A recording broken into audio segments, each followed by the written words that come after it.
So let's get started on this, a presentation on version control and you by me. So you might be asking the question of what the heck is version control? Well, this is the definition of a version control. Version control or source control management, SCM, is a set of collaborative tools that allows a team to retain the history of changes in a project. And I'm sure you're asking, okay, that's far too technical, Taro. Can you make it a little easier for somebody like me to understand? And the short answer is, okay, let's try this. So imagine you have a time machine, and in this time machine, what it lets you do is allows you to save specific points in time, and more importantly, it lets you return back to those saved time points. So basically, a version control is this very elaborate backup system for your project where you get to manually set what the time point, what frame of time points that you want to save in the history timeline so that should disaster strike, you can return back to that point. So I'm going to talk about Git today. It's one of the many different tools. Other alternatives to Git include Subversion, Perforce, Mercurial, Fossil, and there are so many more. Yes, question. So the question was, are all those Git based? No, those are all unique tools. Those are all completely unique tools, and with each their own unique workflow. To be fair, some of these have exactly the same workflow as Git, plus or minus a couple of features. Mercurial and Git in particular are probably the two most competitive of each other because they're so utterly similar to each other. But yes, when I talk about SCM or version control, both of which are synonymous, by the way, so you'll hear me use it interchangeably. But if you hear me talk about version control, what I mean is it's a type of tool, right? There's a lot of different variety of hammers. There's a wooden mallet for more soft nails, and then just a good old hammer with an iron head. But they're all hammers, right? Similarly, the term version control it's just a type of tool, but there are many different brands of tools out there. That each has their own different way of functioning and different way of working. So Git is used very commonly. I think the large majority of game companies here in our Troy, New York area use Git actually. So this is a very, very good tool to remember. And you probably all heard of a website called GitHub, which primarily uses Git as well. And yeah, there's a good reason why you probably want to keep that website in mind. We will actually cover that a little bit. Git, like most version control, it is a command line tool. So when you use Git, you're expected to use, like, say, command prompt, terminal, or PowerShell to utilize the tool itself. That's usually how it's supposed to work. However, we will be using instead TortoiseGit, which is a GUI, a menu for Git to make it a lot easier to use and understand. I'd like to also mention that Git is a bit unique. It is a rare tool not rare. It is one of the types of version controls. There are subtypes under version controls, but anyways, it's one of the type of version control that actually works offline entirely, as well as having a couple of tools that does require online stuff. But most of the operations you can actually do completely offline. I cannot say that for Subversion, for example, which does require an online connection almost all the time when you're using it. So let's start covering the basics behind Git. Yes, question? So the question was, if it's supposed to be a collaborative tool where you can use it to work with people, with other team members, how can Git work offline? I will go into more detail about that, but your intuition is correct. If you're collaborating with other people, then yes, you will have to use the online tools of Git. So to repeat it, so as Sam here understands it, if you're just backing up only for yourself, it works offline, and yes, that's completely true. So let's talk about the basics. There's a bit of a learning curve with Git, so I'm not going to pretend that this lesson is going to be the easiest thing to learn. I'll do my best to try to make it as simple as possible. But if you have any sort of questions or if you have any stumbling blocks, please let me know as soon as possible. And I'll do my best to answer that question in the best way I can. So let's start off with actually creating a repository. Let's talk very briefly about repositories. Repository is basically a set of encrypted files that basically versions files in a project. For Git, it's held in the .git folder, and shall demonstrate this in practice by actually creating a new folder right here. So woohoo, we're going to create a new folder, and I'm going to see if I can give this a name.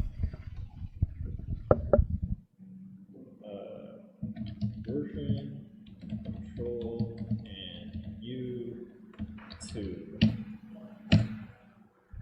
Sorry, that's a bad pun. And then when you navigate inside this folder, so just to make sure, has everyone caught up with making your own unique folder for testing purposes? It does not matter what you name that folder, by the way. You just need to navigate inside it. You can just use a normal Windows File Explorer. Right, correct. So the question was, do you need like a specific web browser? No, Git is its own command line tool, and there's absolutely no reason to use anything unique. Tortoise Git in particular is a Windows-specific application. For Macs, a couple of tools that comes to mind that I believe work on Mac is the GitHub desktop application and the source tree application.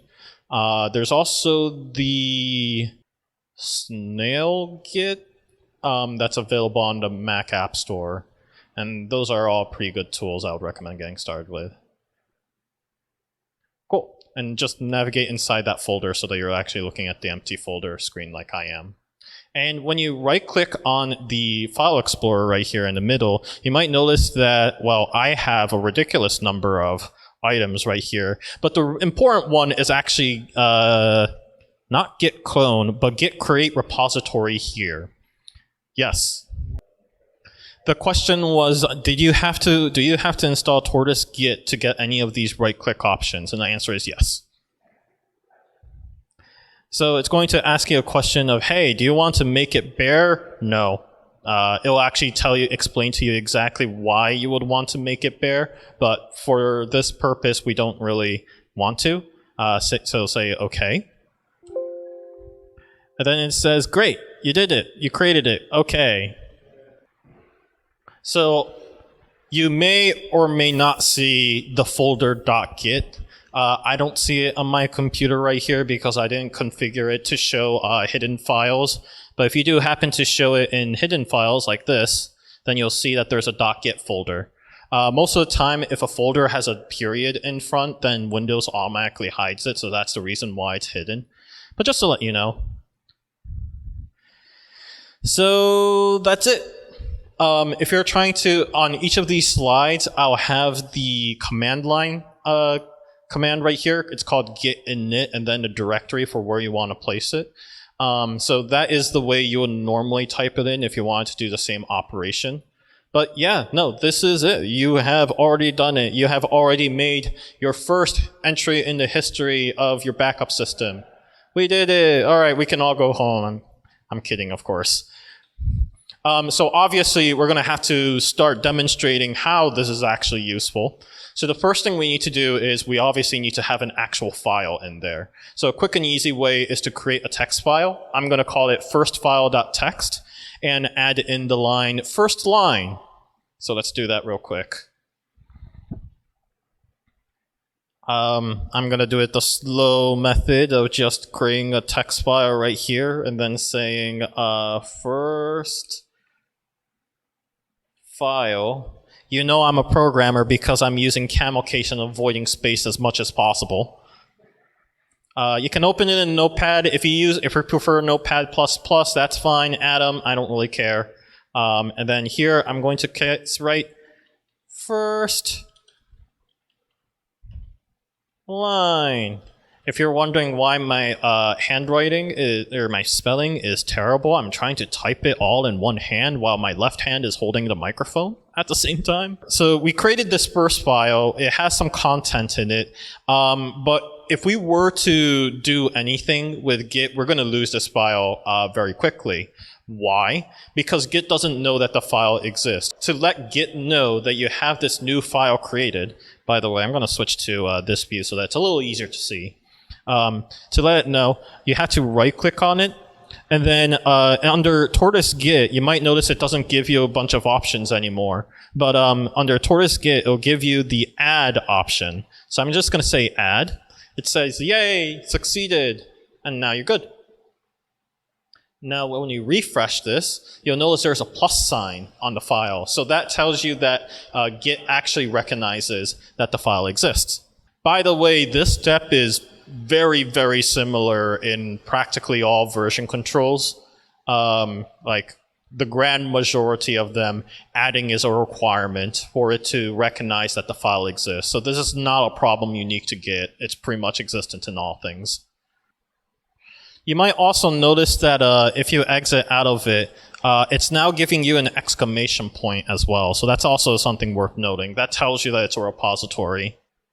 And then right after this, the next thing you need to do is you need to create a new entry in the history of the version control. Each history point or a save point is called a revision. So that's a vernacular that you're going to hear me use very often. To create a new revision, you need to use a command called commit. Now, I handed everyone a cheat sheet earlier, so you're going to see me use these terminologies such as init and commit. But just to let you know, that's what the one-to-one correspondence I'm trying to create right here. So anyways, with git commit, also, if you haven't seen it already, here's the command line for git add. For commit, like I said, that creates a new line in your new entry in the repository as a sort of like a save point. So to get that, it's really simple. There's a git commit dash arrow master. For the time being, disregard master. It's actually kind of important, but I'm not gonna. I unfortunately do not have the time to explain it all for this specific lesson. It's a little out of this lesson scope. But nonetheless, if you click on git commit, you'll be greeted with this fantastic dialogue. So I'm gonna let it wait. Okay, cool. And so you'll be asking a couple of questions as to what the heck all these dialogue stands for. In this dialogue, there are actually, broadly speaking, two very important items here. The message dialog, the message panel, which is at the very top, and the file panel, which is at the very bottom. You might notice at the bottom right here that it already has checked off first file, that text file, and then it's marking its status as added. So that is, you know, in response to the command that we just ran, which was git add. So it recognized that it has added a new file, and now what it's asking us for us to do is it's waiting for a message to come in. A message, or a log for that matter, which is usually what it's actually called, is any sort of message that you want to leave to yourself, so that when you're returning back to the, when you're going through the list of different save points, you know what each of these save points stands for. It's technically optional, but it is highly, highly, highly recommended that you actually fill in something in the message line. So I'm going to say first file added.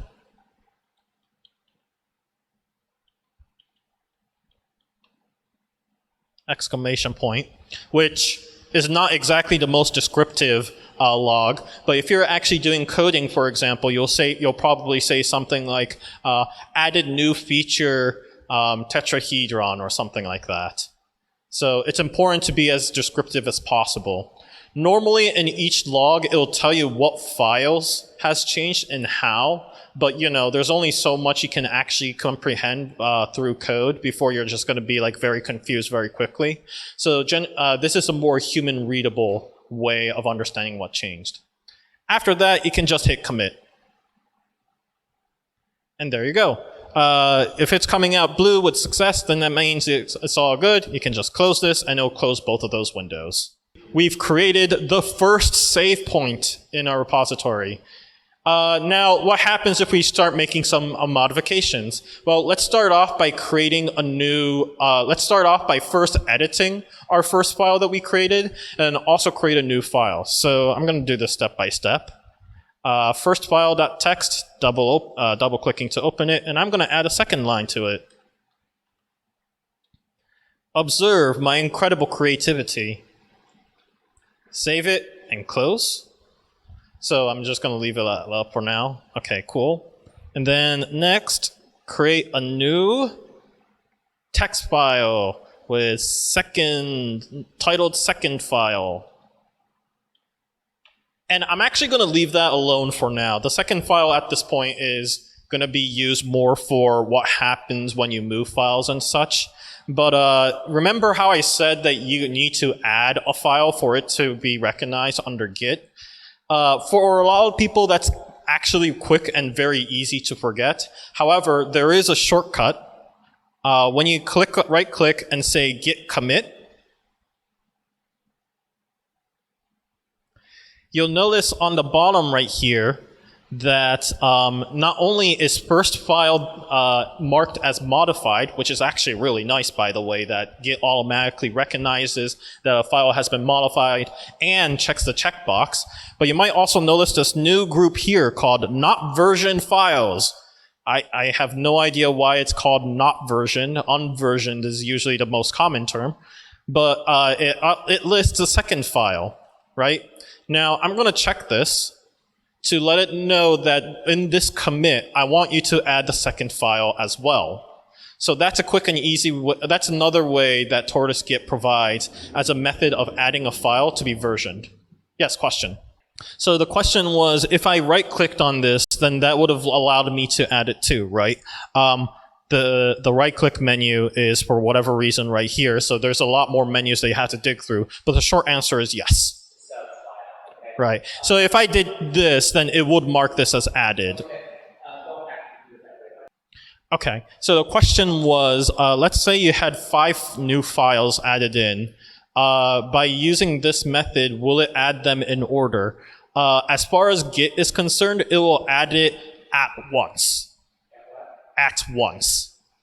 If you want it to be added in order, you'd have to create a new commit each time. So a commit is considered at once, but it will list all 5 of those files, and you can just check them off if it's already proving to be tedious to right-click each and every single one of them. By the way, technically speaking, you can highlight multiple files and just say right-click. You can also right-click on a folder, and it'll add all the files inside that folder as well.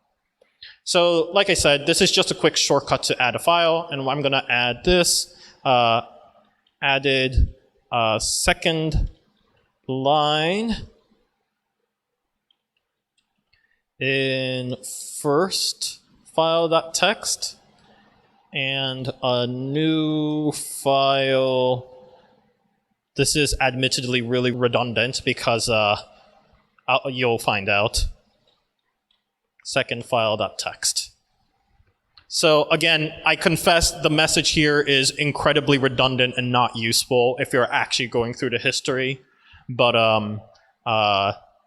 just keep in mind that at all times you want to add in a message because a lack of it is going to really hurt you. So I created a second commit. It's not nearly as glorious as the first commit, but hey, we got our second revision. So let's talk about showing actually what's going on behind the scenes right here. So if you kind of like right-click on the empty space and bring up Tortoise Git, one of these options, all the way for some reason not very high on top, is called Show Log. So if you click on Show Log, it gives you a little dialogue here, and more importantly, it gives you a graph or a timeline of what changes you have made in your repository. You might notice that our first revision is the first file added, where it tells you at the in the middle right here what the message is, which we gave a message of first file added. It will also give you this little hash log right here. This is important for later, but for those not in the know, that is the revision. People who are used to Subversion will think, where is the revision number? And Git does not have revision numbers. Git has revision hashes. So this is the hash code for this revision. It's the unique ID that is given for each and every single revision. And finally, there's the files at the bottom. And if you double click on this, it'll actually tell you what changed. So in this first file, we added a new line, first line. In the latest revision, if we click on that and double click on first file, it'll tell you that not only was a first line added from the previous time, but on the right side of the dialog here, it tells you that the second line has been added. So this is your way of really keeping track of what sort of changes has actually been made in Git. Not to mention the fact that a second file has been created, although, like I said, it's completely empty, so that's kind of redundant. All right. So let's talk about reverting a file. So you might notice when I put in, some sort of description in my event on this lesson, I said that Git provides you an option of reversing deleting a file or reversing changes to a file that you made accidental changes to. Reverting is one method of bringing files back to their original state. So in particular, I'm going to first talk about git reset, which is the command right here. And reset allows a project to switch back to its latest state that is stored in the repository. So let's go right back here. And we are going to be daring. We are going to be absolutely daring. And first off, we're just going to outright delete second file. It's gone. Nobody cares. And then on the first file, we're going to completely obliterate all the content and save it. So everyone's familiar with this situation, right? You accidentally delete a file, and now you have to go back to the recycling bin, but you accidentally right-click the recycling bin to empty it, and now you're really scared.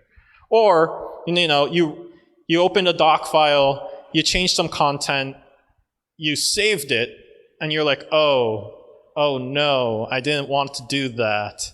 So what do you do in this situation? Well, as it turns out, if you right-click, bring up TortoiseGit, there is a revert option. Again, the command line is reset. Don't think too hard about it. If you click on revert, it'll tell you what changes you have made, and it'll ask you, hey, do you want to bring these files back? This one is missing. It's outright gone. Do you want to bring that back? Or this one's modified, right? If you click on the modified, by the way, it'll tell you how it's been modified. In this case, obviously, I deleted all the left side is what's in the repository. The right side is the most current one, and it's letting me know that all the content has been deleted. So if I check these and say, yes, I want to bring these back and click OK, give me some status. It says it reverted all these files. And hey, look at that. Our second file is back, and our first file's content is also back. That is the magic of Git, yes. Okay, so the question was, there's a bit of a confusion as to understanding how this works and why it happens. And the first question was, where are these files stored? So I mentioned earlier that I just made the hidden files here visible. So remember, there's a .git folder actually in your repository project that for most people, it's going to be completely hidden. And that's good, because you shouldn't be mucking around with this folder at all. But if you kind of dive into it, it gives a lot of information here, which I'm not going to attempt to explain because I have no idea what most of those do. But somewhere in there, it'll contain both basically changes made to a file. It's called diff, by the way. It'll retain diffs of files and store it in an encrypted fashion. When you use the command reset, what it does is it looks for the latest revision and tries to restore the files to that latest revision state. Now notice this works for any files that has been marked versioned. If you have not used the git add command on a file, then absolutely no changes will occur. If, however, you have applied the git add command to a file and committed it at some point, When you reset something, it will return back to its original state, again, at where the repository thinks is the latest state. So the question was, let's say you have a very large file, 1 gig large file. If you try to add it, then commit it, does that double the size of the repository so that the same folder that you're in, you end up having double that information? Depends on the file type, but generally speaking, if you're talking about a gig, you're talking about a binary file. The short answer is yes. The most common situation, the short answer is yes. However, I will mention that both GitHub and Bitbucket, which are the two most common online repositories used, and we'll talk about that soon, uses a feature called GLTF, or Git Large File System, or something to that effect. I don't remember the exact name. And you may actually have to download that extension separately. I don't exactly recall. It is possible to set up your repository so that your local repository size is kept to a minimum. Whereas right now we create a local repository. There's a repository on our computer, but the online one will basically hit the brunt of the force when it comes to the file largeness. It's fairly rare anyways from a development standpoint that a large file gets edited significantly. Most of the time, like even with movie editing files, for example, they contain references to movie files, but they themselves don't actually hold the movie itself. So usually most of the time when you're making changes to a file, those files tends to be small. Yes, question? Yes, correct. Especially text files. Almost every version control is optimized for text files because, of course, it's made for coders. Haha. But it does work for artists as well. You just need to be far more diligent and careful about it. Yeah, media files, you need to be a little more careful. Largely because of the amount of storage space it ends up using. Yeah, GLTF is a little curious in that it tries to store and download the latest file on your local computer rather than all the different versions of files. Again, the online repository, which we'll talk about towards the end of the presentation, will take the brunt of the force, where it'll actually store all the different versions of said files. So the question is, how many versions can you go back, and is it possible to reduce the number of versions, which is a two-part question. Let's start with how many versions can you go back. Hypothetically speaking, for every single version control, the answer is infinite. Infinite. It is dependent on how much storage space you have, but in theory, infinite. Technically, you start hitting some performance problems at some point. A couple of different clients has ways to work around that problem, but for the most part, infinite is the broadly accepted understanding. In regards to being able to remove versions, Git is a rare example of a version control where you can. I'm not going to go over how, by the way. That is a very complicated procedure, and I am not interested in going over it. In other version controls, Subversion, Mercurial, Fossil, I think Bazaar is the same thing as well, probably Perforce as well, probably Plastic. The grand majority of version controls follow if you have committed it, it is a commitment. You must deal with the mistakes that you've created. So you do have to be more careful for other version controls. But Git is a rare example where you can, in fact, remove versions if you need to. It is not recommended. It is, oh my goodness, not recommended for multiple reasons. But it is technically possible. Right. Which has happened to me before. I have used a tool called rebase, or pardon me, a command called rebase, and I wish never to use it again.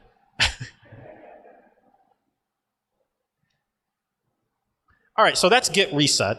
Thank you all, by the way, for the questions. Those are all really good questions. So let's talk about actually deleting a file, right? It's great that we have a way to bring back a file from the dead, but what if we really just want to delete a file? Well, as it turns out, that process is super duper simple. Remember how you had to add a file earlier? Well, it's almost exactly the same process. Go to tortoise git and look for delete. There you go, you did it. And it'll ask you, are you really sure? I'm really sure. All right, we did it. And there you go, file deleted. So then when you commit this, it'll let you know that, hey, the second file is deleted, and so you can actually make that commitment. Oops.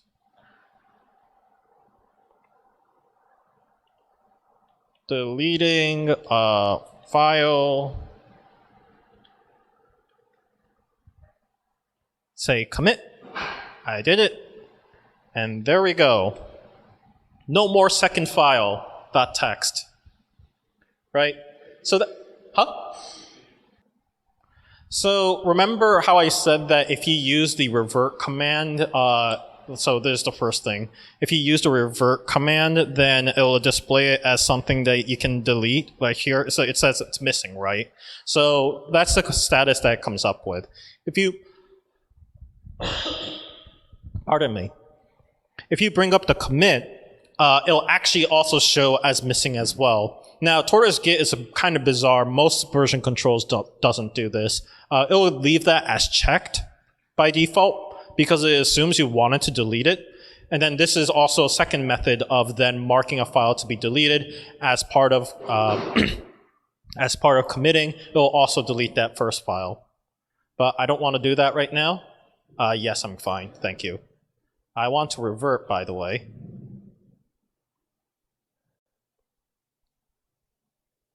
There we go. Just make sure that all the content is there. Good. So great, awesome. We have this. We're supposed to be talking about the history of the repository, which it's probably worth quickly looking into.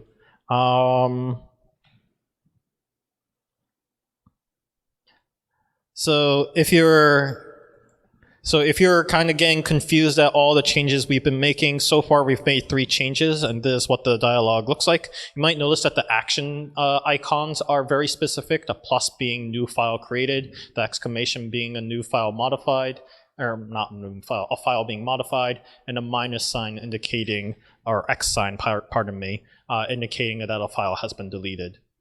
And it'll even tell you what file has been deleted at the bottom. So, okay, great, awesome. But wait, you deleted a file and you're like, oh no, not only did I delete a file, I also committed it, and that was not intentional. Well, guess what? There's also a method of reversing that change as well. As it turns out, there is a command called git revert, and it's all you have to do is just bring up the show log method as previously demonstrated. Right-click on a specific line that you want to revert, and then see how it says revert change by this commit. You just have to click on that, and it'll say, hey, all your revisions are committed, all changes are integrated into your tree now. You can either say OK or commit. I'm going to choose OK for the time being, because if I were to choose commit, it's exactly the same steps as anyways. But yeah, so we did that. And we go back, and hey, look at that. Our second file is back from the ether. So we can finally just say git commit.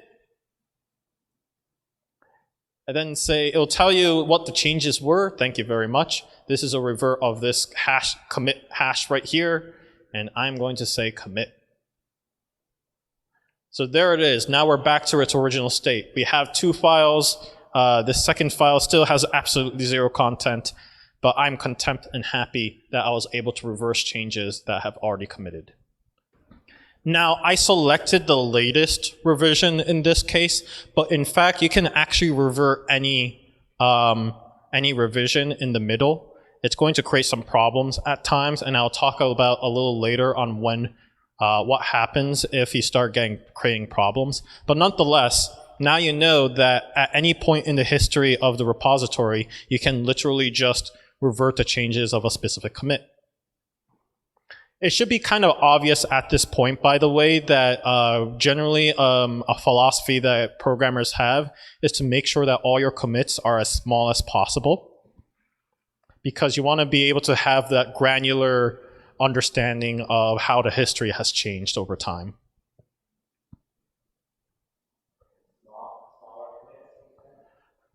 By small commits, I mean small file changes.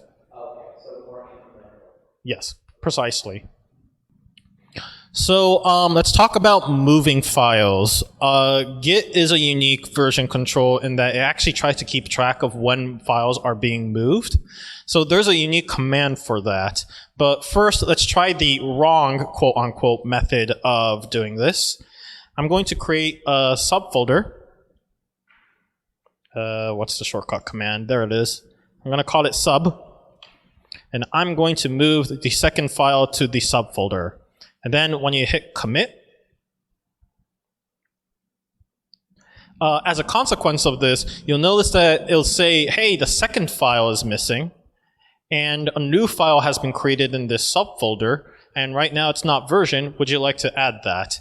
So especially if you know that these two files are supposed to be exactly the same thing. This also happens on a file rename, by the way. I should probably demonstrate that too. So yeah, I'm going to drop that for a minute. So I'm going to cut this, paste it back here, and then call this third file. And yeah, renaming gives you almost exactly the same results except with a renamed file. So this is actually not considered good by Git standard. What you really want to do is use a command called move, or in Tortoise Git it's also called rename, which is really stupidly confusing. But anyways, what you can do is you can right-click. Notice my phrasing here. Right-click and hold, drag and drop it to the folder you want to put it in, and let go. And you'll get a couple of unique options now. One of these includes git move versioned item here. So I'm going to click on that. Is everyone following along so far? So now when you hit the usual git commit method, when you use that methodology, instead of saying add and removed and added, it'll now have a new status that says rename. If you moved it into a new folder, it's considered renamed. If you actually rename the folder, it's also considered renamed. It's a little weird like that. But notice that it summarized into a single line this time. This is a good thing. Like I said, Git actually keeps track of keeps track of where files has moved from a project standpoint, which if you're coming from a Subversion world is actually rather unusual. But yeah, no, it's designed to keep track of any changes that are happening in the project. So now you can pull in a log right here. We will be committing this, and I'm going to be calling it moved second file to a new subfolder for organization purposes.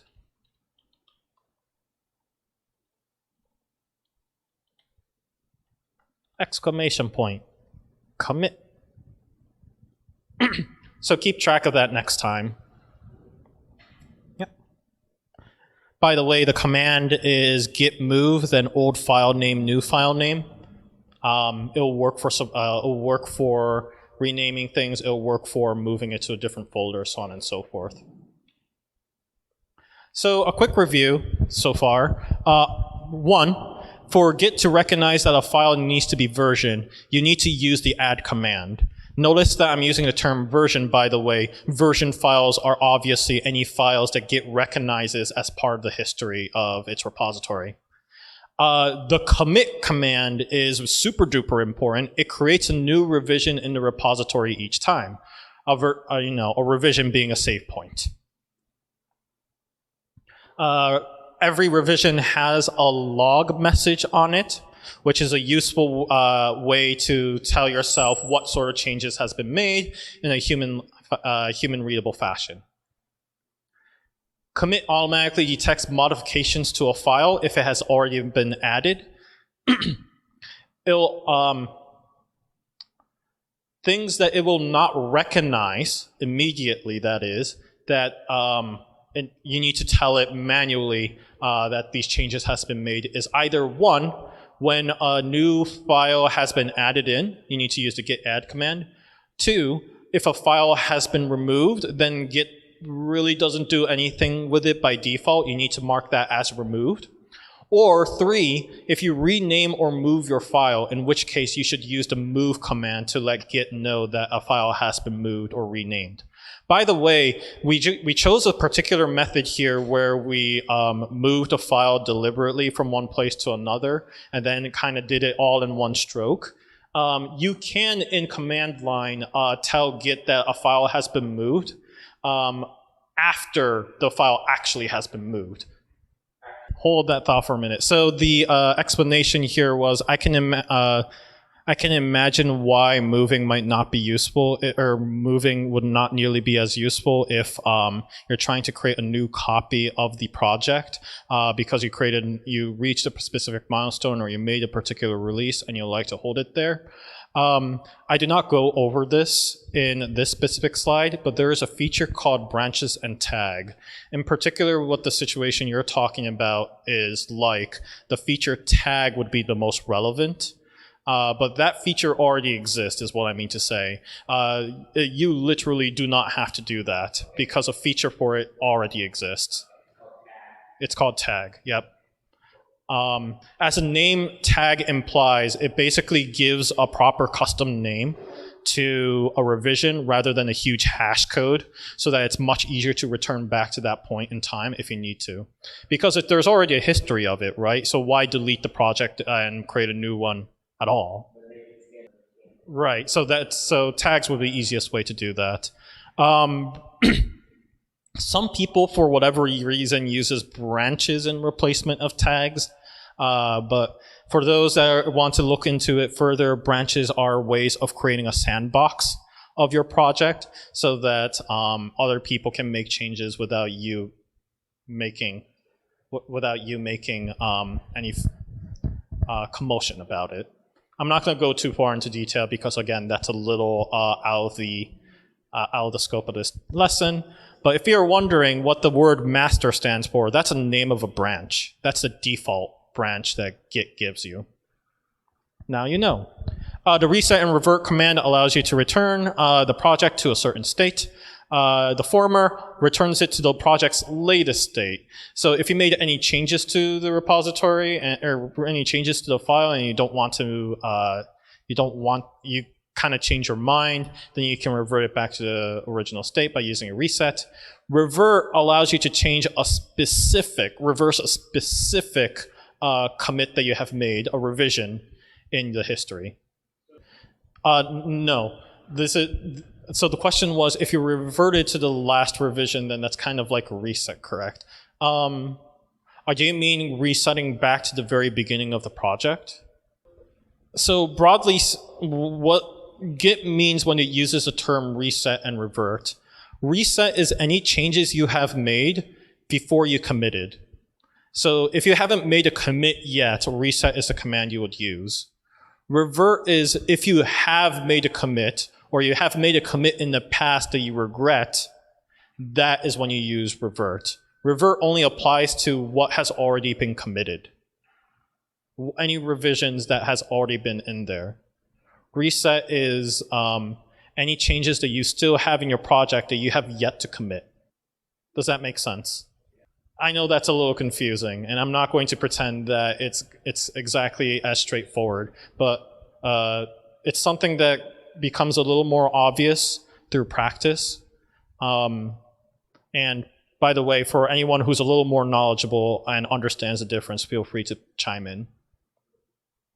I'd like to mention specifically so reset works just fine for nearly every single file. Because like I said, it just resets any changes that you haven't committed yet into its original state back before you made the last commit. So that works for nearly every single file. Revert, on the other hand, is very specific. It works incredibly well, for text files, such as code, HTML pages, and so forth, but it doesn't work so well for images, music, sound, and other binary files. It also, for people who use Unity, it also does not work well for scenes and prefabs, so please don't use it for those files as well, even if you converted it to text. If you're converting it to text anyway, I would still recommend converting stuff into text anyways, but do not use revert for those files specifically. It is possible to revert a specific file in a specific commit only. I believe the way to do that is, I believe the way to do that is to right-click on a specific file and click show log. And note, okay, it just shows that. That's annoying.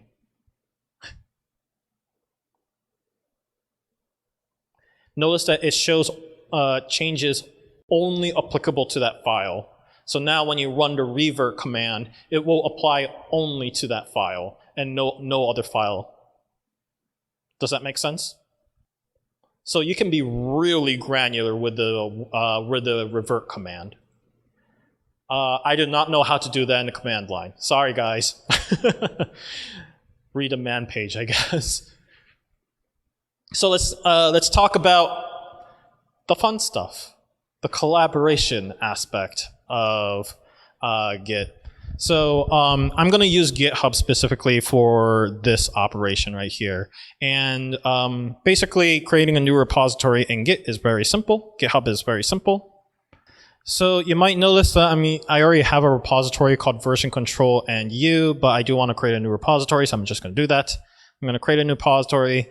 I'm going to say Tech Value Gamespace is the owner of this. I'm going to make this public, and I'm going to call this version control and u2. I don't really care to give a description, but this last option is actually kind of important. So skip this step. If you were importing an existing repository, we already have an existing repository. We just created it locally on our computer. So if you happen to start off with that specifically, then you're going to want to leave all of these to none and unchecked. If you instead started off with going into GitHub and created a new repository, then yes, I would actually recommend creating a git ignore file, creating a license you can probably disregard, but creating a .git ignore file and look through what other options there are. I think by default, it will create a bunch of files for Windows specifically, making sure that none of the backup files get added in as part of your repository. So the license? The question was, is the license there to indicate any sort of like collaborative purposes or stuff like that? The short answer is it's just a legally binding thing. You can always change it whenever you feel like, but well, I shouldn't say you can change it whenever you feel like. People are going to get angry if you change it when you. Right. Access is probably what you're thinking about. Private is where only specific people have access to it. Public is where anyone can see the repository. Notice I said see the repository, not necessarily make changes to it. So if you're trying to create an open source project, then public is what you'd normally choose. Private is, the grand majority of the people are going to want to keep it private. And then, like I said, license is literally just a license that tells you that just is a legal terms of what you can do with the assets in the repository. Right. If you wanted an MIT license, yes, you will put an MIT. Correct. So I'm going to just create this repository. And GitHub actually helpfully tells you a bunch of how-tos right here, which will be kind of following to the letter, so to speak. This one is the one that's most relevant to us.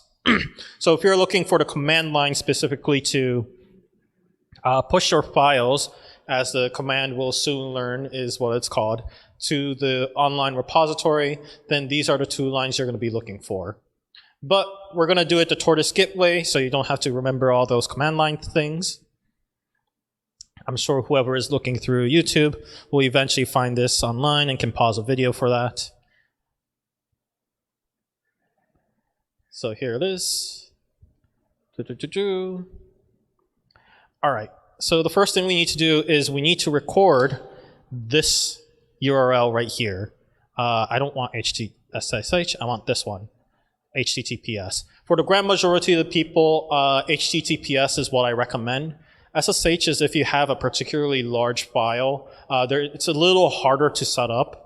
There's a lot more process to it, but HTTPS, it's much easier to set up. It's for the most part, it'll work just fine. Fortunately, it has this clipboard icon, so I'm just going to use that, and that allows me to paste the URL.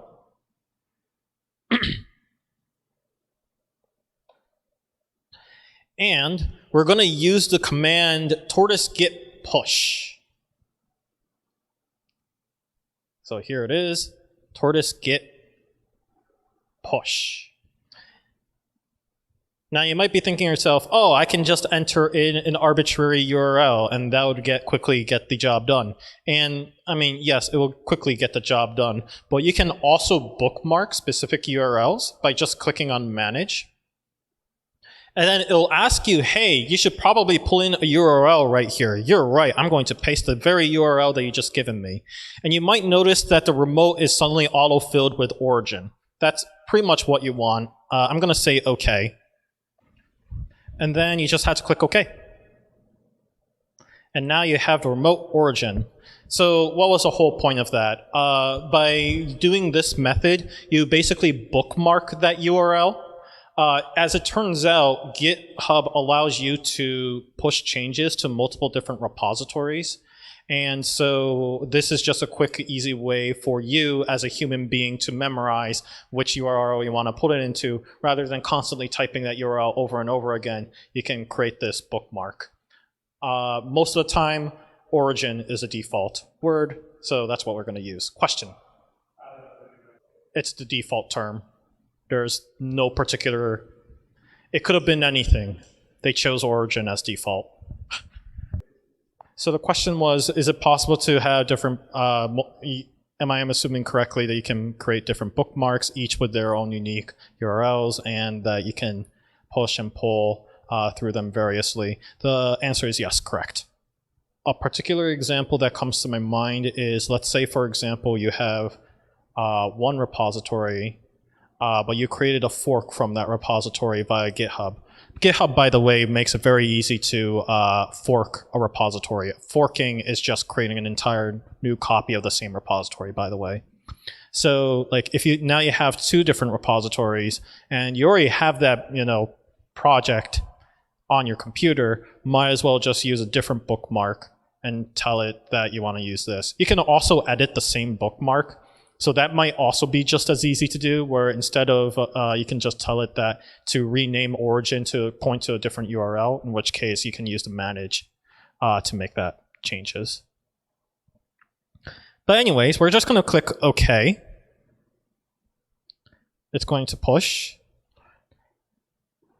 And it worked immediately for me. I guess it stored my credentials. But most of the time what's going to happen is that the credentials for GitHub is going to appear, as I can tell and Sam did. So yeah, most of the time GitHub is going to ask you for your credentials, rather than in my case where I just had it stored on my computer here. All right, cool. So we can close this. And now when you go back to, pardon me. Oh, by the way, so you might notice that we used a manage. Manage is the git remote add origin URL command. Now that the whole thing is filled, oh, it actually didn't give me that. Interesting. Sometimes it'll give you a dialog saying, do you really want to create a master branch? But in this case, I guess it never asked.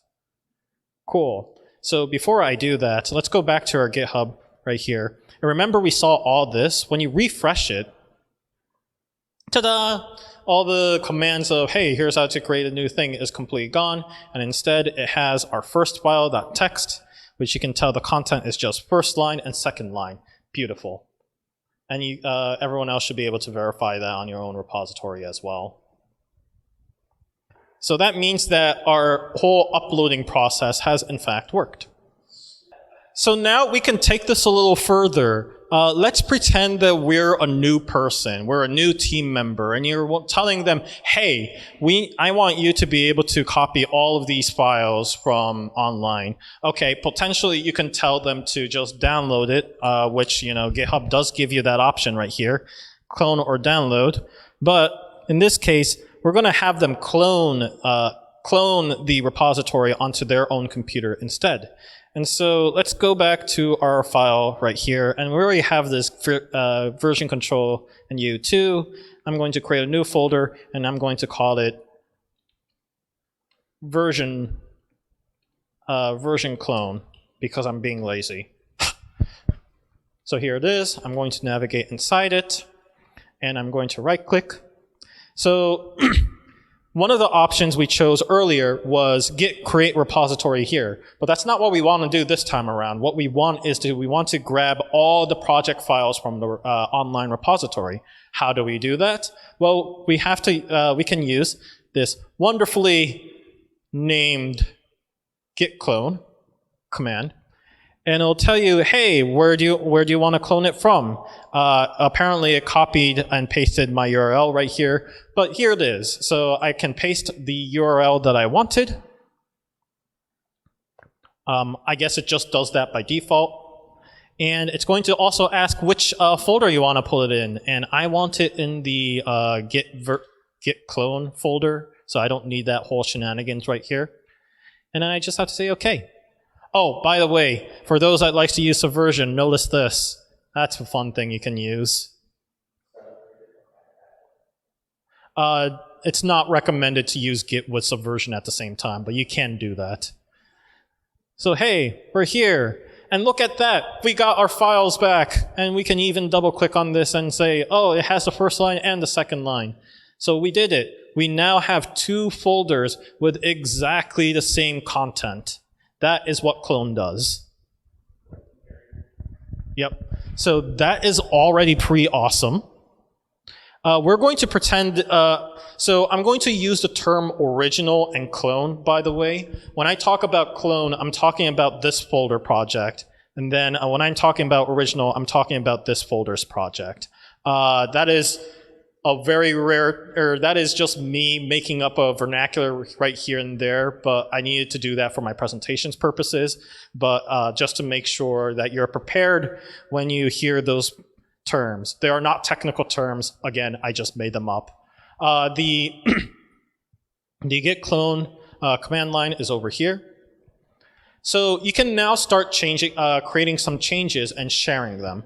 So let's start off with our clone project. We're going to actually fill something in the second file after all. And I'm going to call it I was here. So hey, that seems simple enough. Here's our version clone. Here's our subfolder. And I'm going to add in I was here. Feel free to change the text in any way you like at this point. The text at this point is not really all that important. And then I'm going to commit this.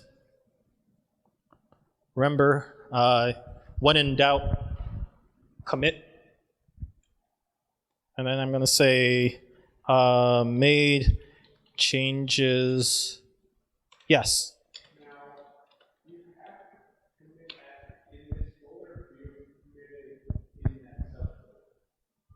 You can commit in the subfolder as well. It will make no difference.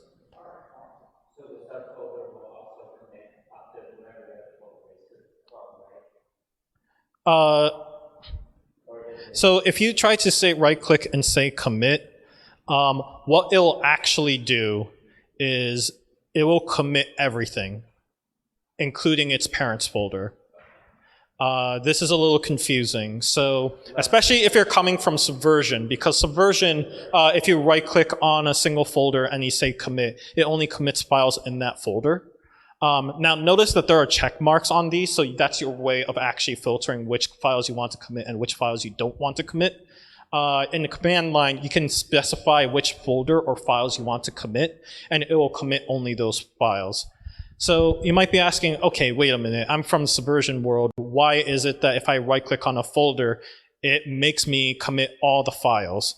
And the short answer is because it's the way Git is designed. Git is designed to version all files in a project. You might notice, for example, that when you go into the subfolder, remember that I have hidden folders visible. So there's a .git folder here, but if I go to a subfolder, there's no .git folder at all. If this happened to be a Subversion project, then you'll notice there's a .svn file in the parent folder and in this folder, which is why those two happen. But because everything is stored in just a single .git folder, every file gets committed. So that's what I mean by it doesn't matter. The only time the git commit shortcut when you're doing this will actually filter to specific files is if you right-click a specific file, or if you happen to highlight a specific folder. Then it'll actually automatically check all those that are inside that folder or the files that you highlighted and disregard any files that has not been highlighted. Yes, question? The question was, is there a difference between cloning and just getting the latest version of the project? Do you mean latest version of the project without any versioning on them, like you're not downloading a repository? So the question was, if I had a new team member, I'd like it so that they can just get the latest version of the project. Git clone will give you the latest project. So I guess in this case, they're technically one and the same. Actually, it's a little more complicated than that. But I'm not going to talk about it because it's out of the scope of this lesson. But in theory, clone is supposed to give you exactly the latest version of the project. So it sounds like the comment was, would a workflow work where each person in the team has their own folder? And I mean, like, technically yes. Depends on what project you're trying to create. But that's not. I wouldn't say that's not unusual. That's not typical. However, it depends on the situation. That's definitely one way of approaching that problem. Okay, before I go too far into questions, I do want to go over this part real quick. Just to let you know, or just to mention earlier, as a reminder, what we just did earlier was we changed the contents of the second file and we committed it. The important part is the we committed it part, and now we're going to push it.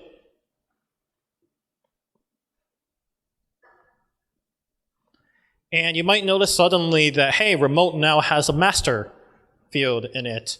Nudge, nudge, hint, hint, there might be a part 2 for this lesson, explaining what the heck that means. But for the meantime, I'm just going to say okay. Cool. Close. Okay. So keep this in mind. In version clone, that is the cloned project, we now have changes on the second file that says I was here. So we're going to switch back to the original project. Okay, back to tortoise git. If you just say tortoise git and then pull, there's origin and there's master. There's a bunch of other stuff. They're all good. That looks good to me. Say OK. And say close. And hit the subfolder and check your second file. And there it is. I was here. Remember, this folder didn't have the I was here earlier. So this is what it'll look like if you're actually having two people collaborate on the same thing. You can actually receive all their changes that they made onto the project by using the pull command. So this admittedly trips up a lot of people the first time they encounter this. So I am going to actually discuss what the heck just happened. When an online repository is involved, there are now two different levels of repositories. One called the local repository and one called the remote, also known as local and server. I'll often say like push to the server very often, or push to the remote repository, but server is a little shorter. In this case, the server is GitHub. The local is the .git folder that you saw earlier. And then the project, or the local copy is the technical term that they use, is the actual files that you're seeing in the file system. So the procedure for how to share your changes becomes a two-step process. First, if you made changes to your local copy, you'll use git commit to add the changes into your local repository. Then you use the git push command to push all the changes that you made in your local repository to the server. Finally, if you plan on pulling, if your friend tells you that, hey, you should grab all my changes, then you will use the git pull command to grab all the changes from your server and apply it locally to your own computer. By the way, real quick, git pull is actually a shortcut. It runs git fetch first, and then it also runs git merge directly after that. Feel free to research online on what each of those commands does. Actually, if you talk to a typical Git user, they'll recommend you use git fetch and git merge very often. Git fetch in particular is similar to git push. It's just a reverse direction. And git merge is very specific. It's actually slightly more complex than it sounds. But it allows you to merge all the changes from your local repository onto your local copy.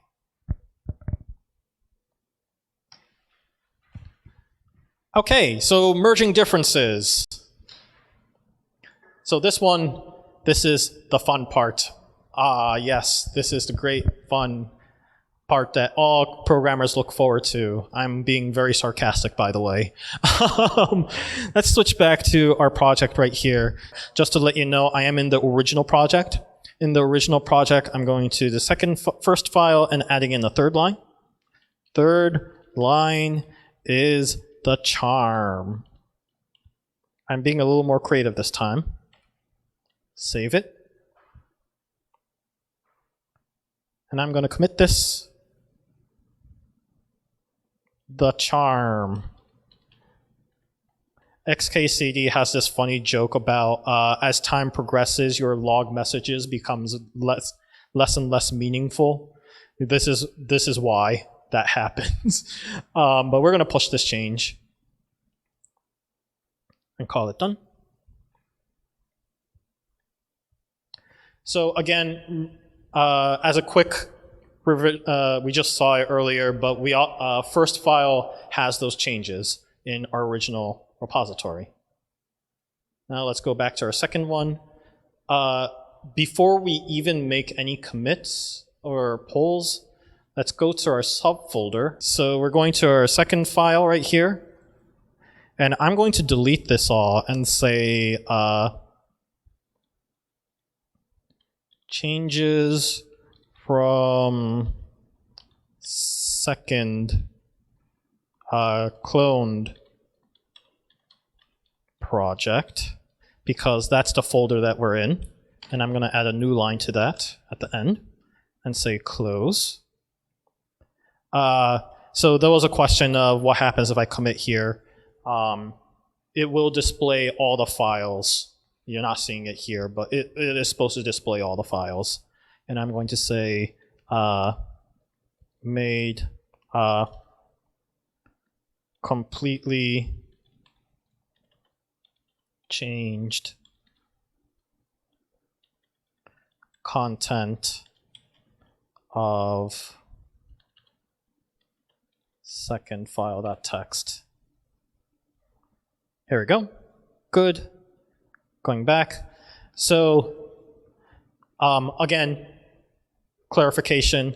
As far as the online server is concerned, the online server has changes from the original project, where the first file has a third line.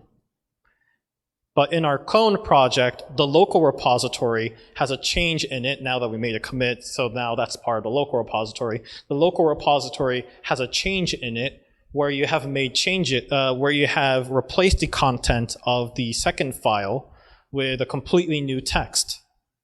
So what happens now that you've already committed this change when you pull from the repository? Let's find out, because science. So let's go to Tortoise Git and say pull.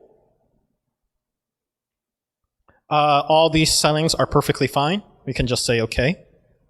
And you might notice that it will just say flat out success. And you're going to be like, huh, that's interesting. Let's close it. Let's see under our clone project if the first file has all the content. Yes, there is. Third line is charm.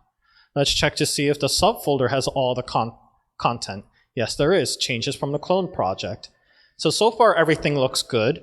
But if you right-click on it and select Tortoise Git and show log, you might notice something interesting happened here. There is a new timeline appearing, and then there is a extra new commit message that wasn't there before. So if you haven't done so already, I would recommend bringing up the log as soon as possible. So let's kind of go through this step by step. Remember that in the original project, which is this line right here, or pardon me, this is the clone project. In the clone project, the second file replaced, is it this one? The second file replaced the content I was here with changes from the clone project. But, you know, your team member from the original project made a different change where the first file is third line is a charm right here. So this means that there are two different changes happening at the same time in their own individual local repositories. And what's going to happen immediately when you try to pull from that is that Git is going to try to merge all the changes that it received from the remote repository, if you used a pull command, that is, and try to apply it onto your project.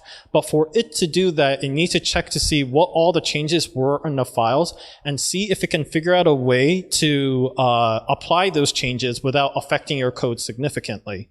In this case, because the two files that were changed were completely different files, Git is like, oh, okay, that's really simple to do. And so it created a new commit and automatically made that commit anyways. It made a merge first and just automatically committed it. So now we have this new revision that is whose message is merge branch master of this URL. And with that, you can see that the first file has a change of a new line added in, and the second file having contents being completely replaced. So this is Git doing its magic and figuring out how to merge stuff. By the way, this, if you're looking at, wait a minute, I thought git pull is 2 commands in one. What command has created that new commit? The answer is git merge. So normally, if you just do a git fetch, nothing happens. And then you have to run git merge, where that new commit is being created and the file content becomes downloaded.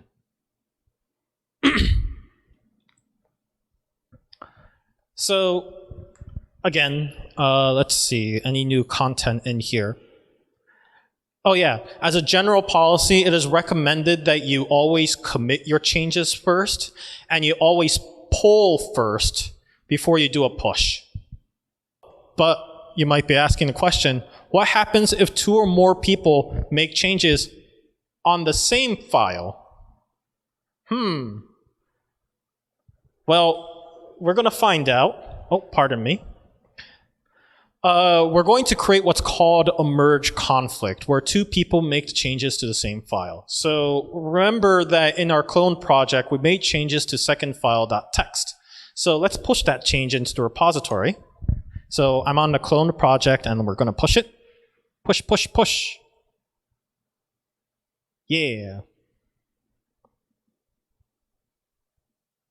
So like that, because nobody made changes to that file.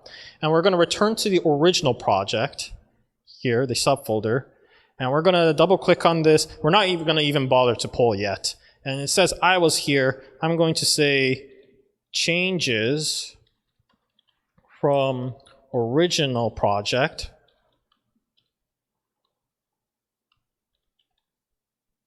exclamation point, new line, save. And I'm going to commit this. Simulating merge conflict. Commit. And Jamie can probably guess what I'm going to do next. So now remember, we just pushed from the clone project with the changes of the second file. But we also, and this is the original project, so that's why there was no changes in there. We're going to pull next. And we're going to see what happens. It's going to try to pull and merge changes where the entire file was completely replaced with a completely different content. Oh my goodness, what the heck happened? So this is the dreaded merge conflict. And the reason why I'm going through this right now is because I want to really indicate why it happens and how to resolve it. This dialogue, pop-up dialogue, although very scary and a huge text dump, is actually really informative of what you're supposed to do in reaction to this. But I'm going to basically talk about it in a step-by-step fashion, so you can kind of disregard this.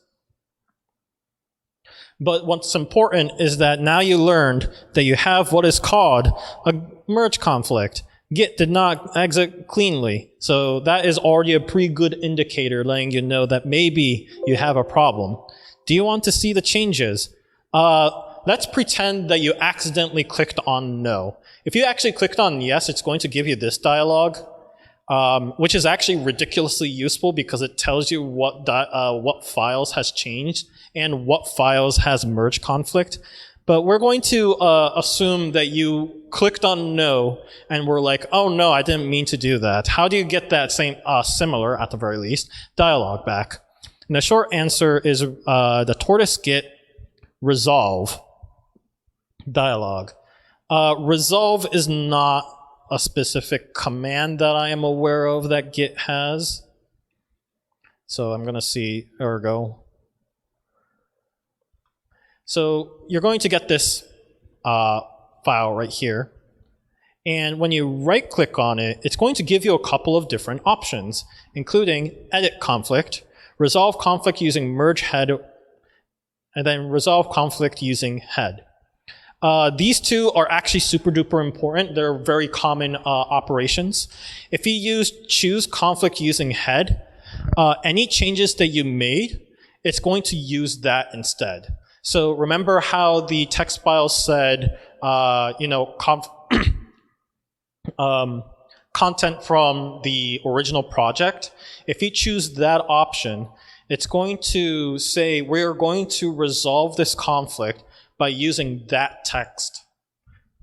If, on the other hand, you use resolve conflict using merge head origin/master, the key word here is origin/master. That immediately tells you that the way it's going to resolve this is it's going to overwrite your file with all the changes from the repository instead. So by choosing this, essentially that file becomes the exact copy of what's in the server, the remote repository. So now, if you choose this option, the content will say content from the clone project. The grand majority of the these are useful for binary files, by the way. That's why I'm bothering to explain them. There's just no way to merge a binary file cleanly, especially image files and sound files. So in that case, you would want to use one of these. You're going to choose either your own artwork or somebody else's artwork, and that's just something that you're going to have to negotiate with that artist. But edit conflict is the programmer's most amazing and extraordinary tool. If you click on that, you're going to get this dialog, which comes together with tortoise git. Thank you very much.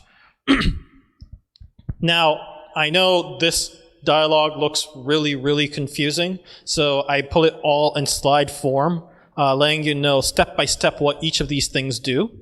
So let's first start off with the top button toolbar right here.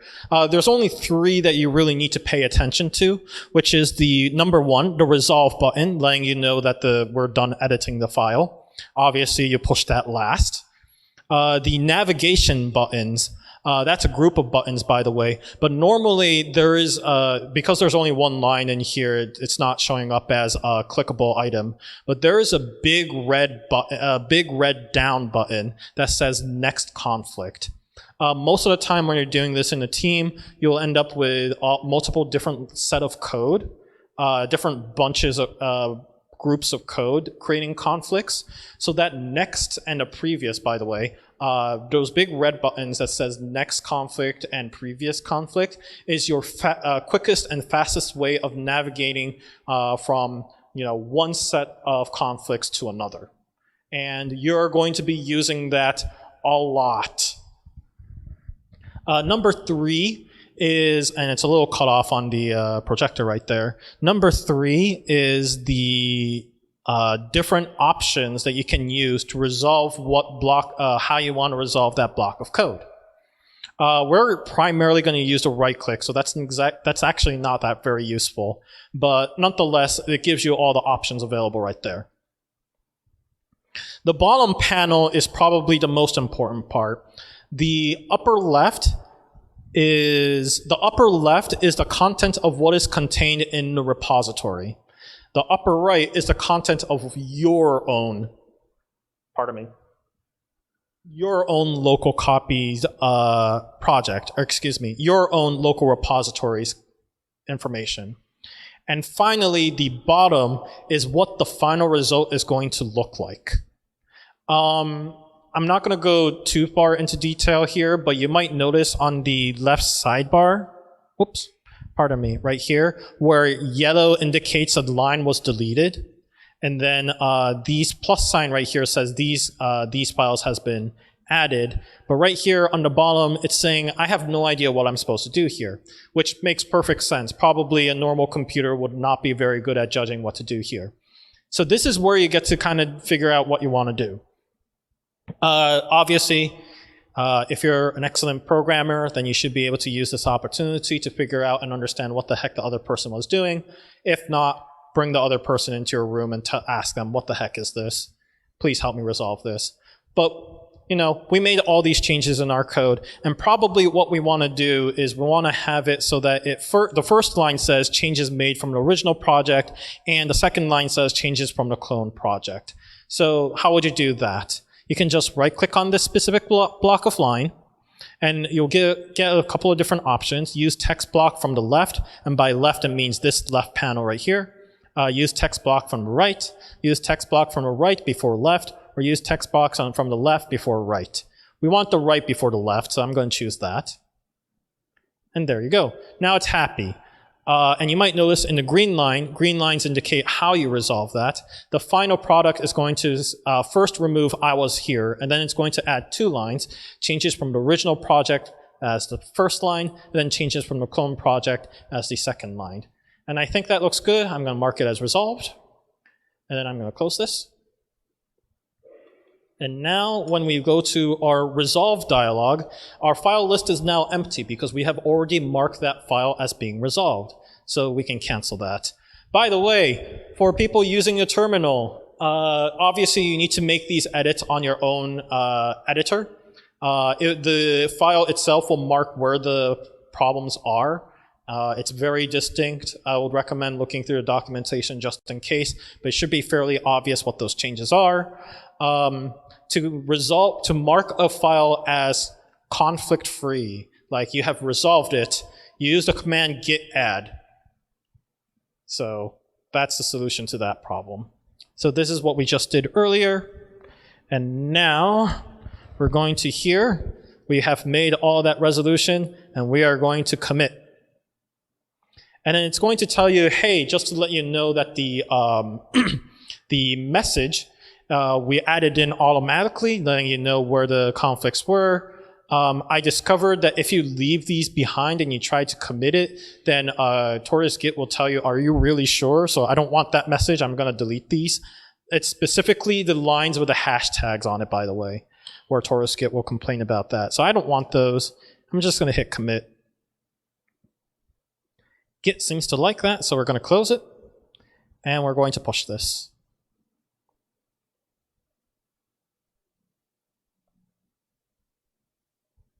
So congratulations, you have figured out how to resolve a merge conflict. I hope that tutorial made it clear and easy to understand how to deal with them, because I swear they're not nearly as scary as a lot of programmers make it sound. But just to double confirm that it has worked properly, we should be able to go to our subfolder. This is our GitHub repository as a reminder. When you go to our second file, did we not push this earlier?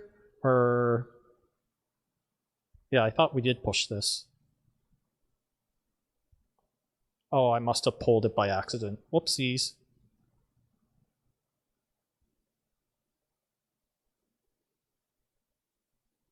And there we go. Now our second file, according to the repository, it has the original and the clone project lines. Additionally, if you bring up the log, you're going to see that it's a little more complex than usual. We had a change that I originally created, which is simulating the merge conflict. We had to completely change content from the clone project that we just pulled from. And as part of the merge process, it noticed that there was a weird conflict here with the second file. So we created a new commit to resolve that specific problem. This bottom right here being the change that we actually made. And this one indicating, oh, I made a typo, changes from the other team, the clone project. And I believe that about covers it. Yes. So any questions so far? Do you mind if I ask for more clarification on that question? So are you saying that Taurus Git can interface with GitHub? Was your question, can Taurus Git interface with other websites, or can other Git clients interface with GitHub? So the question is, can anything that is Git-based, any client that is Git-based, interface with any repository that is Git-based? The short answer is yes.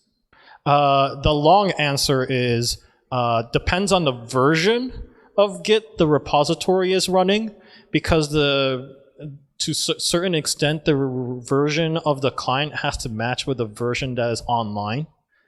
That's a little complex, but by default, the answer is yes. It should work just fine.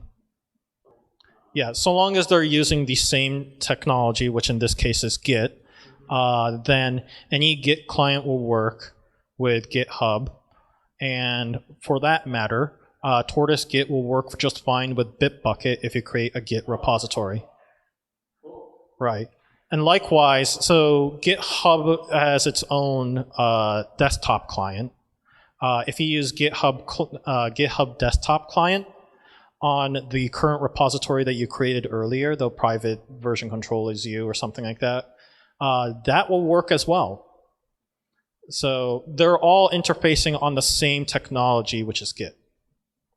So some of the topics that I had in mind, but it's already 9 o'clock, it's almost 9 o'clock already, so I ended up cutting, was tags and branches. Those are very, very fascinating topics, and I highly, highly recommend researching into them. If you want me to, I'll be more than happy to do yet another lesson for that. So feel free to let us know on our website's contact sheet, or contact us field if you'd like us to cover that topic as well. Or you can submit it in our lesson. I believe it's called techvalleygamespace.com/learn. There is a form that lets you submit any sort of lessons. If you'd like me to, I'll be more than happy to do a lesson on advanced Git tools as well, which the topics I'll probably be covering includes branch cherry picking, tags, and if I happen to have the time, rebase, although rebase scares me and I'm not sure I have the confidence to teach that. Branch in particular is really fascinating. If we were to continue using the time machine metaphor, a branch is literally creating an entirely new timeline. And how it works is that Git will literally create will create a copy of that project specifically for you, so that any changes that you make in the branch will not affect any changes made in anyone else's workflow. Let's see if I understand this correctly. So the question is, if you uploaded a bunch of stuff into GitHub, can you use them as a query for a database? So the question was asking, let's say the files actually contain some sort of database information. Can you create a system such that a computer can regularly check that repository and see what the content of it is as a way of a database system? Yes. And I believe there are actually a couple of different technologies that uses it for that similar purpose. There's, I don't know how active it is, but there was a project that I recall where it actually literally uses Git as a Dropbox replacement. So that is definitely a possibility. Databases, totally possible for that purposes as well. Now, I'll be completely honest, because I am a programmer, database has a very specific meaning. So that's the reason why I was a little confused as to what you're saying. Trying to jury-rig the database. Okay, I see.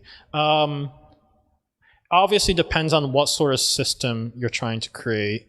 If you're talking about like Oracle databases, SQLite, MySQL databases, no, it is highly not recommended to use Git for that specific purpose, because they have a specific purpose that they are much better at doing.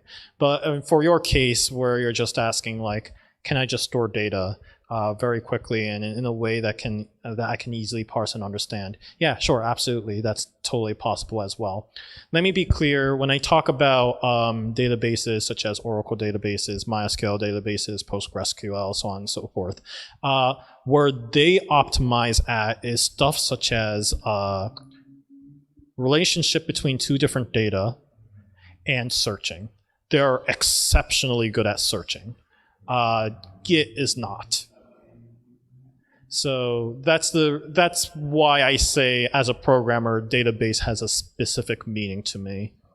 But I don't know, maybe that may or may not be the features you're looking for, where searching is actually a critical tool. If it is, then I don't really think Git is the best place to use it. Yes, question, Sam. Why is it called Tortoise SVN and Tortoise Git? So, a history lesson. Tortoise SVN was the first and the most innovative client for Windows. And as you can tell from how Tortoise Git acts, it worked by using the right-click context menu and actually giving you file icons, letting you know what files have changed. And then a bunch of other, version controls came into play. Git eventually became the next most popular thing after Subversion. And then so then people were like, we want a Tortoise version for Git, Tortoise SVN version for Git, and now it's called Tortoise Git. And that is the long and short of that. Thank you. I hope that at least gave you a little bit of a preview, Jamie, for understanding what Git does. This does not really, I'm going to confess, this slide does not specifically show what Git is unique at compared to Subversion. That is more where the advanced tool stuff comes in play. But, I mean, obviously it's competent enough for normal SVN-like uses. Oh yes, Patreon. Remember to donate on Patreon at patreon.com/TechValleyGamespace. That is, again, patreon.com/TechValleyGamespace. I'm sure you can easily Google it. And yeah, that's all I have to add on that matter.